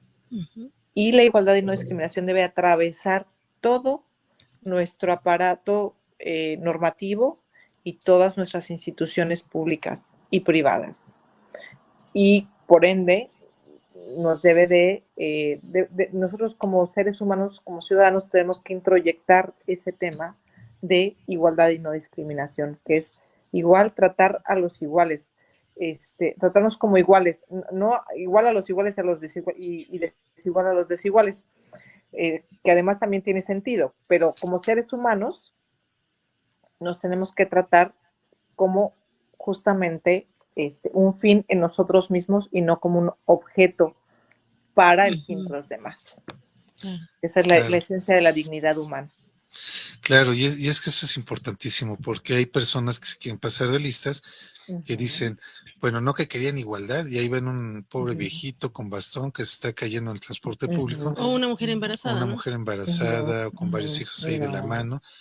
Entonces, creo que debe de haber equidad, ¿no? O sea, Sí, igualdad, justamente, en ese sentido, por ejemplo, por eso tenemos las personas que conforman ciertos grupos que pueden encontrarse en situación de vulnerabilidad. No quiere decir que todas las personas estén en situación de vulnerabilidad, pero sí pueden encontrarse en situación de vulnerabilidad, como son personas con capacidades diferentes, que desafortunadamente en México, regresamos a la cuestión de infraestructura, no tenemos la infraestructura necesaria para que esas personas puedan tener una vida digna, mínimamente en transportación. ¿Qué sucede con las personas que tienen una capacidad diferente, que no tienen, que no pueden ver? ¿Cómo se van a transportar en nuestro país? ¿No? claro. Y cómo pueden laborar, ¿no? También, o sea, hay ¿Cómo pueden una... laborar? Y si verdaderamente hay opciones para laborar, ¿no? O sea, los niños con Down, ¿no? Con síndrome de Down. eh, hoy en día hay una serie de diversidad, muy diversa más bien, de situaciones por las cuales podemos tener una capacidad diferente. Entonces, es importante reconocer a estas personas y tratar de ofrecerles una infraestructura y una vida lo más, por así decirlo, lo más apegado a lo normal posible, para que ellos puedan tener un desarrollo de acuerdo a sus capacidades, pero que sea un desarrollo humano, Claro. con Y dignidad. también, claro, y yo creo que también aquí vale la pena mencionar que mucho de lo que es el trato de, pues, para poder recuperar un poco estas diferencias, porque es ilógico pensar que no hay diferencias, sí hay diferencias, ¿no? Pero de lo que se trata es que socialmente no pesen tanto, ¿no? Por ejemplo, las rampas para los discapacitados, los elevadores, en fin, sillas de ruedas. Yo veía, por ejemplo, yo como arquitecto en mi trabajo, veo que hay edificios públicos que están obligados a tener rampas, por ejemplo, pero hay edificios públicos que son muy viejos. Ah, Entonces sí. no hay un lugar donde poder poner una rampa, o ponen rampas que tienen una pendiente muy elevada y ahí tienes a la gente Sí. que quiere subir por la rampa a las personas en la silla de ruedas y no puede, se le viene encima.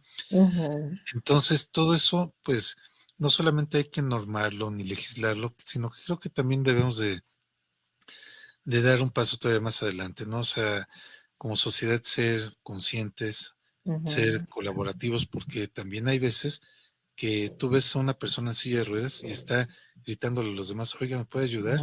Y la gente no le hace caso. No, Entonces, no. vamos, sí hay que evolucionar como sociedad, yo creo que este tema que trajiste hoy, a mí se me hace el gran tema, ¿no? Los derechos humanos, la igualdad, la equidad, en fin, porque todo eso nos lleva a hacernos varias preguntas, ¿no? O sea, qué tan liberales somos, qué tanto el otro que sí está haciendo algo, quizá porque no tolero que sea güerito, no le reconozco que hizo algo, o no le reconozco que hace algo porque me cae mal, ¿no? ¿Y por qué me cae mal? Pues porque el presidente dijo que es malo, ¿no? Y bueno, ¿y por qué, no? O sea, digo, ¿por qué pelearnos, no? Sí, O ¿por sea, qué dividirnos, no? Sí. exacto, ¿no? Exactamente, todos somos mexicanos. Y mira, regresando un poquito al tema de la cuestión de la movilidad para personas con discapacidades o con capacidades diferentes. Nuestro transporte público en la Ciudad de México, o sea, y olvídense en los estados, pero en la Ciudad de México no hay transporte público que sea especializado para personas con discapacidad. Ujú. Que tengan una rampa, que baje la rampa para que la persona pueda subirse en su silla de ruedas y después, cuando llegue a su destino, que pueda bajar esa rampa. No me imagino una persona que tenga que tomar el metro con una discapacidad. O sea, ¿cómo le va a hacer? No hay forma. Sí, Vamos, de hecho, el transporte público en México es completamente inhumano. En horas pico están hacinados, vamos, cientos de personas. Entonces, obviamente pensar en una persona con discapacidad es o sea, sí es un tormento para alguien que tiene todas sus facultades físicas. Pues ahora, para alguien que sea invidente, para que vaya en silla de ruedas, pues es impensable. bueno, es que aquí en México los pintan, bueno, en la Ciudad de México los pintan de rosa una parte y dicen, ya cumplimos, ¿no? Pero Sí. realmente con pintarlos de rosa, ¿no? O sea, Sí, cuando quieren entrar 100 personas a un vagón del sí. metro o quieren entrar al metrobús o al trolebús, entonces realmente hay cosas que se pueden mejorar, que se pueden, ¿qué les cuesta, no? O sea, en lugar de estar talando árboles en el Tren Maya, comprar más servicio de transporte público en todo el país, no solamente en Sí, la Ciudad no de nada México. más. Obviamente, yo creo que deberíamos de tener más conciencia toda vez que todas estas pancartas, los espectaculares que se han estado promoviendo la imagen de esta señora, Candidato Sheinbaum, oficial, ¿no? la candidata oficial, cuestan 3,000 pesos, me parece que cada 2 semanas. Entonces, ¿cuántos hay en todo el país? Que además es incorrecto porque no estamos en tiempos políticos Electorales. electorales aún. Sí. Entonces, ¿cuánto dinero se está gastando en todo eso? Aunque ya sé que el señor de Palacio Nacional, López Obrador, va a decir que la austeridad republicana y que él no gasta, y que, bueno, Dicen que son donativos, pero no dejan ajá. claro de quién, ¿no?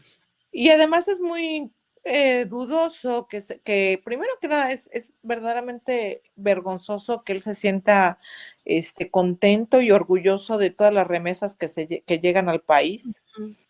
Punto número uno. Y segundo, yo dudaría que verdaderamente son remesas. Eso suena como otra cosa, porque no es cierto que un migrante mande $1,000 mensuales al país. No Sí, es bueno, cierto. de hecho, esto que comentas, Samantha, la agencia Reuters es una agencia internacional de noticias, hizo una investigación y decían que en los últimos años las remesas la están ocupando para lavar dinero los grupos criminales. Exactamente, por ahí Entonces, iba yo, nada más que no lo ¿no? quise decir tal como era. No, pero bueno, ya lo Pero, dijo la agencia de noticias Reuters. Sí, hicieron una investigación periodística bastante seria, o sea, muy seria. no fue un rumor, ¿no? Pero No. Porque en de todo, tiempo de pandemia, perdóname que sí, te sí, interrumpa, tiempo de pandemia, cuando Estados Unidos prácticamente estaba parada la economía, y que el único ingreso que se tenía era, y eso si eras sí, migrante legal, eran obviamente los apoyos del gobierno. Si no eras migrante legal, no te apoyaba claro. absolutamente nadie. No tenías trabajo porque no había trabajo. Toda la industria, todas las industrias prácticamente estaban paralizadas, restaurantes, industrias en donde generalmente se trabajan los migrantes que no están, o sea, con un Registrado. estatus regular, que es los restaurantes, toda la cuestión de jardinería, de servicios, etcétera, todo eso estaba detenido. ¿Y cómo es posible que en México seguían llegando miles y miles y miles de millones de remesas? Definitivamente es muy dudoso. Sí. Y bueno, al final de cuentas creo que la parte eh, que nos venís a platicar es importantísima, porque todo esto se inserta dentro de lo que es el marco de la bioética. La bioética, pues, es una rama de la ética que tiene que ver con todas estas partes de la medicina, pero yo creo que también con todo lo que es bios, ¿no? Vida, pues. Entonces, Exactamente. Y, perdón, Sí, bueno, sí. sí, regresando al tema, únicamente les quería comentar dos cosas antes de que, si gustan, cerremos el programa. Sí, claro. ¿Qué derechos viola? Por ejemplo, la violencia obstétrica va a violar los derechos sexuales y reproductivos de las mujeres, el derecho a la igualdad, a la autonomía, a la no discriminación, que tanto hemos analizado en esta charla, derecho a la salud, a la integridad, el derecho a la información y a la vida. ¿Y por qué a la integridad y a la información? Porque recuerden que uno de los derechos de los pacientes es justamente que todo tratamiento que se le haga al paciente sea de manera informada y que el paciente autorice o no autorice con pleno conocimiento de lo que se le está haciendo, ¿no? Entonces, la siguiente, ya habíamos hablado de la discriminación, ya abordamos de manera genérica lo que es la igualdad, y bueno, únicamente cerrar con que la violencia obstétrica es institucional y de género. ¿Por qué es institucional? Porque justamente comprende todos los actos y omisiones de los servidores públicos de cualquier orden de gobierno, o sea, puede ser Estado, municipio, federación, que discriminen o tengan como fin el obstaculizar e impedir el goce y ejercicio de los derechos humanos de las mujeres, así como su acceso al disfrute de políticas públicas destinadas a prevenir, atender, investigar, sancionar y erradicar los diferentes tipos de violencia reconocidos principalmente en la Ley de Acceso a las Mujeres a una Vida Libre de Violencia. Y bueno, como actos de violencia obstétrica encontramos el que se tarde mucho en tiempo en atender a las mujeres porque decían que gritaba mucho o porque se quejaba mucho. La ignoraban al preguntar sobre el parto o el bebé, la obligaron a permanecer en una posición incómoda, le dijeron cosas ofensivas o humillantes, se negaron a anestesiarla o aplicar un bloqueo para disminuir el dolor en el parto o le impidieron ver, cargar o amamantar a su bebé sin dar explicaciones. Entonces, estos son algunos ejemplos de lo que son los actos de violencia. La siguiente diapositiva nos habla de las cifras. La Organización Mundial de Salud refiere que, digamos de manera genérica, un estándar en materia de cesáreas, el número de cesáreas que se hacen en el mundo es entre el 10 y el 15% de las mujeres parturientas se les lleva a cabo o se les practica una cesárea. En México, 45 de cada 100 mujeres se les ha practicado una cesárea y eso también es violencia obstétrica. Y entonces, bueno, oye, México, de hecho, sí, perdón, fíjate que una noticia que apareció esta semana, a mí se me hizo ya de plano absurda, pero ya no debe de ser, ¿no? O sea, es una cuestión que a una mujer fue a un hospital, estaba recibiendo su tratamiento porque iba a tener un bebé, y de repente le dijeron que tenía 2 tumores. Y dijo, oye, es que mis bebés, ¿dónde están? No, le dijeron, no, es que tú nunca tuviste bebés. Cuando había estudios y todo, ¿no? O sea, entonces digo, vamos, dentro de qué mundo vivimos, ¿no? O sea, yo creo que ya la ciencia ahorita, quizás hace 200 años se lo hubiera podido entender, pero ahorita, eso fue un robo descarado de los bebés. Claro. Y la autoridad, digo, o sea, como si nada, ¿no? O sea, terrible. Dios de mi vida, pues justamente es violencia obstétrica, o sea, ¿cómo es posible que lleva al término su embarazo y que le hayan prácticamente secuestrado a sus bebés? Sí, de hecho, esta persona, la doctora y el anestesiólogo están prófugos. Entonces, vamos, evidencia están todos los estudios previos que demuestran que había bebés ahí, ¿no? En el vientre. Wow, sí, pues eso es justamente, digo, además que se puedan configurar otro tipo de delitos que en este momento no vienen a mi mente y no me gustaría decir cosas inapropiadas o faltas de fundamento legal, pero justamente primero que nada, pues es un ejemplo claro de violencia obstétrica, o sea, no, qué bárbaro, que eso sí es un tema muy, muy delicado, muy, muy delicado. Sí. Y entonces, en ese sentido, miren, hay una norma oficial mexicana que surge en el 2016. Realmente, como les comenté al principio de la plática, o sea, el tema de violencia obstétrica es, digamos que de recién calado en nuestro país, pero bueno, ya existe esta norma oficial que refiere que la atención de la mujer en el embarazo, parto y puerperio debe de ser, primero que nada, con reconocimiento a su dignidad como ser humano. Entonces, los servicios tanto de ginecología como obstétricos tendrán que ejercerse libres de violencia.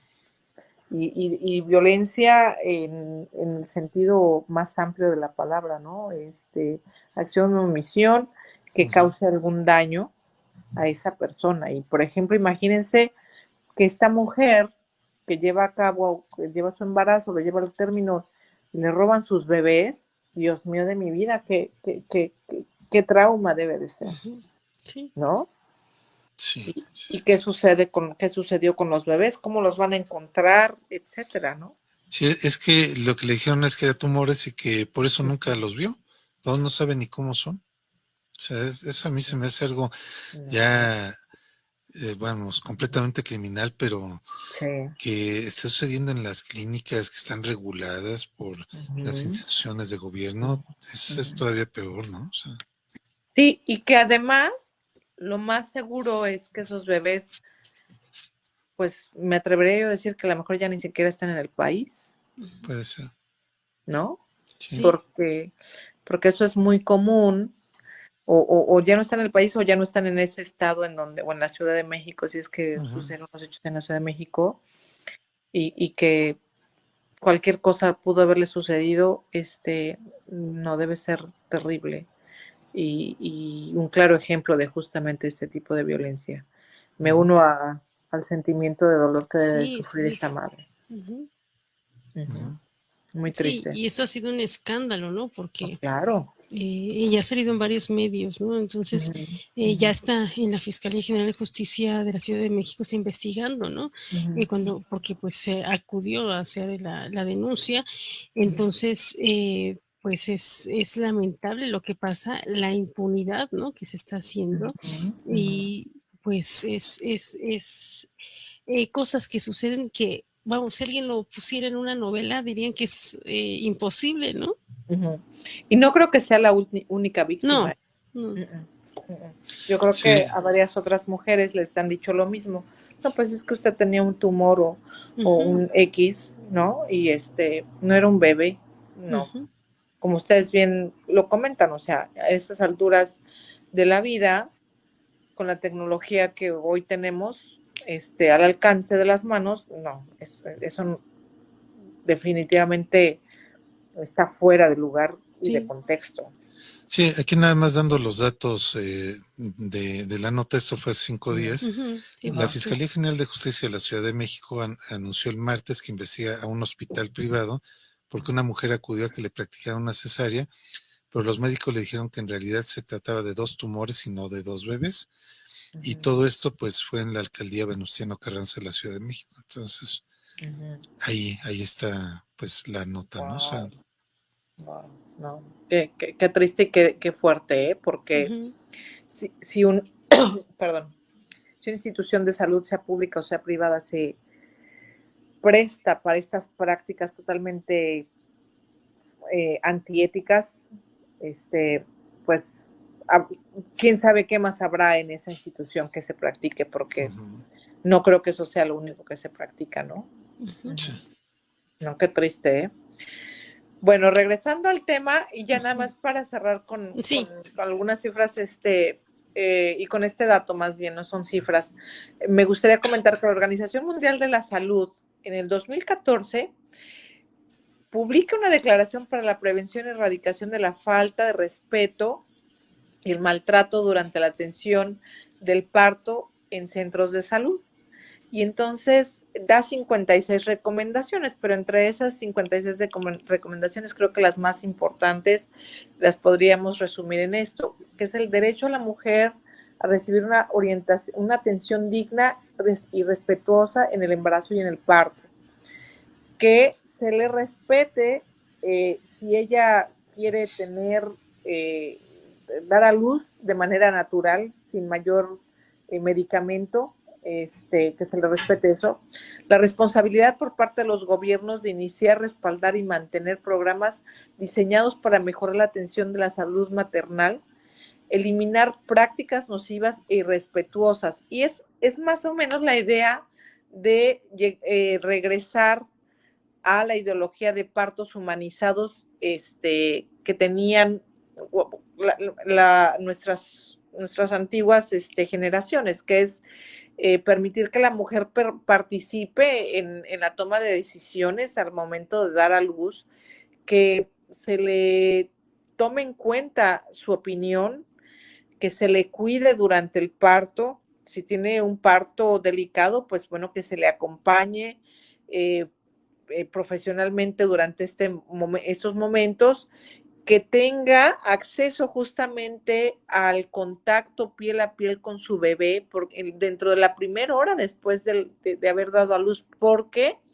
esto va a generar un vínculo afectivo y disminuir el riesgo de hipotermia del bebé, y además que ese vínculo afectivo pues es un vínculo que dura para toda la vida, ¿no? Entonces, estamos regresando, si vemos más o menos estas recomendaciones genéricas, es como un regreso a lo que antes se hacía en los pueblos principalmente, ¿no? Que la mujer no iba justamente a un hospital. Sí se empezó a dar el hecho de que había muertes maternas, y entonces por eso es que era necesario que las mujeres acudieran a dar a luz en un hospital. Pero la esencia de este tema es que, primero que nada, se le ve a la mujer embarazada no como una enferma.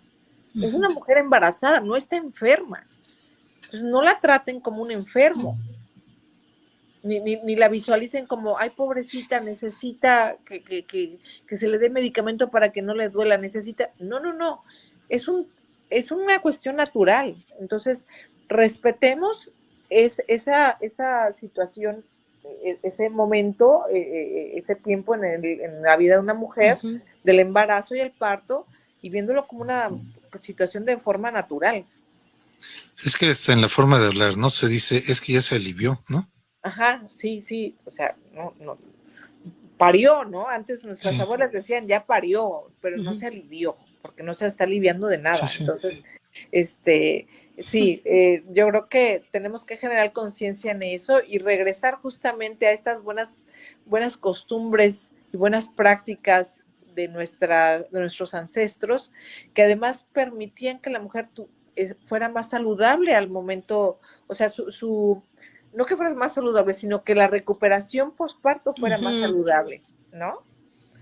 Entonces, creo que eso es algo muy, muy aconsejable, ¿no? Que tenga que tenga la mujer parturienta una participación activa durante su proceso de parto, y que se le respeten sus decisiones, y que se le respete, que no se le lleven a cabo prácticas, por ejemplo, como cuestiones de ligarle las trompas, de hacerle otras prácticas que son tendentes a justamente limitar sus derechos en materia reproductiva y de familia, ¿no? Entonces, esa es la esencia de este tema de la violencia obstétrica, y que yo creo que de aquí en adelante pues va a dar mucho que hablar, porque es un tema inacabado, como son estos temas de bioética,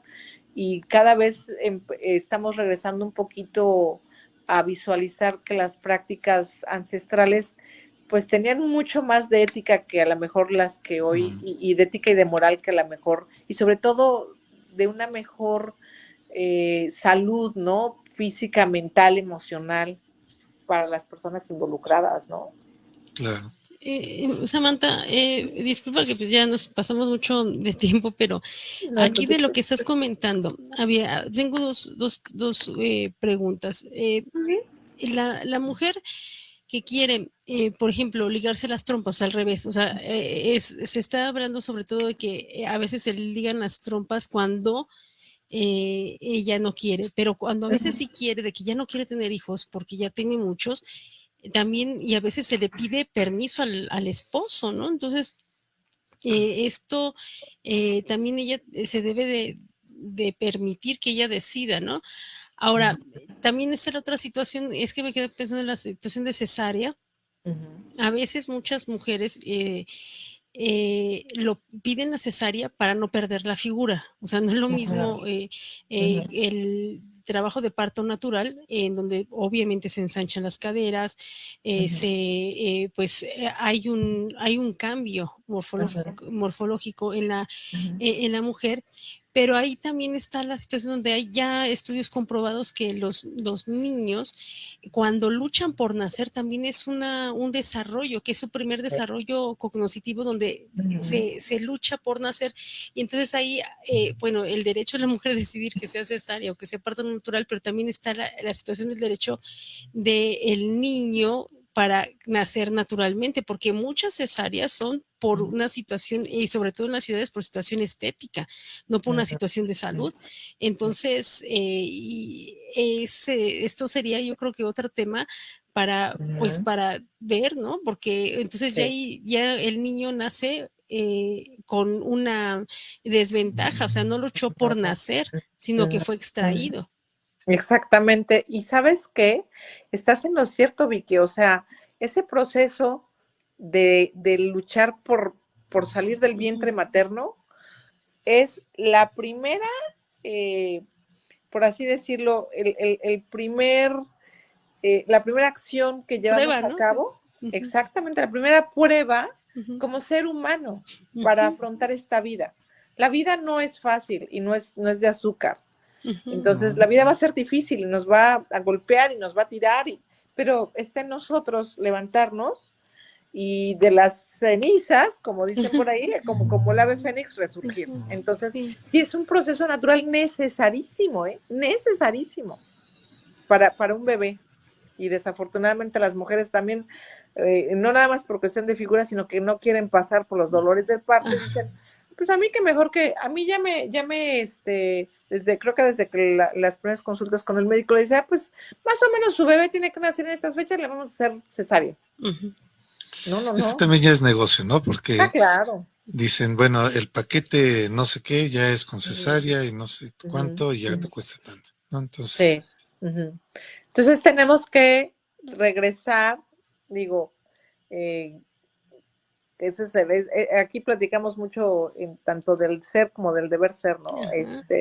Deberíamos de regresar más a las prácticas, digamos, comunes, que es el dar a luz de manera natural. Y la mujer se va a rehabilitar, o sea, va a mejorar, a sentirse mejor más rápido cuando da luz de manera natural que cuando le hace cesárea y otro tipo de práctica. Bueno, la cesárea, ¿no? Básicamente.